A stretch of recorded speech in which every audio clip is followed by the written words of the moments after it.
Hurmatli azizlarim, lechinalarimiz davom etmoqda.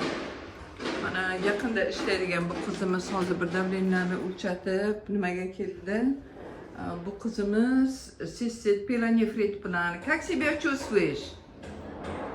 Нормально, да? Ahvolaton nasmi? Bu tojik uyaladi. Gapirishga juda ham yaxshi bo'lib qoldi.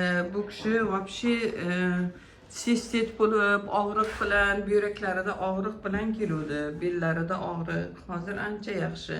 Mana уже 5-kapnitsasini olib, yaxshi bo'lib ketyapti.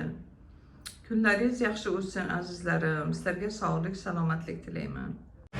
Hurmatli azizlarim, tak mana bu taraf remont bo'lib yotibdi, bir 20 kundan beri. İşlerimiz davom etmoqda. Mana keyingi patsiyentimiz, singlimiz aytuvdim sizlarga, sheyniy grija bilan, polartret, oyoqlarida og'riq, bellarida og'riq bilan keluvdilar. Hozir mana bugun nechinchi kapnitsangiz? 3-chi kapnitsa. Qandaysiz? Zo'rmisiz? Judayam yaxshi. Og'riqlarim ketdi, Allohga shukr.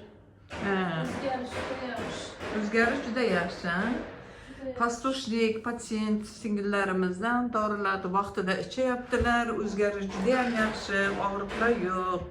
Boshimda ham, belimda ham, oyog'imda ham deb baqiryapti. Qo'llaringizda ham uyushib narsa yuvolmasdim deysiz qo'llaringizda. Qo'lim uyushib qolardi kechasi. Sezmay. Tinch yotyapti qo'lim. Молодец. Kunlaringiz yaxshi o'tsin azizlarim. Shunaqa jalibalar bo'lsa, bemalol murojaat qilishlaringiz mumkin. Telefonlar yozilgan. Hurmatli azizlarim, lechinalarimiz davom etmoqda. Sizlarga gapirib o'tib, mana kasalimiz, patsiyentkamiz, qizimiz kelib qoldilar. Bu kishida xolesterin pankreatit edi.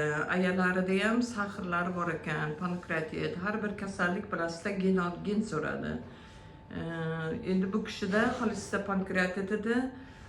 O'tlari dimlanib, og'izlarida achchiq bo'lib, o'ng tarafda og'irlik, tiyajis bor edi, ovqat hazm bo'lmay, iyishi, uyqusizlik hamda boshlarida og'riq bor edi.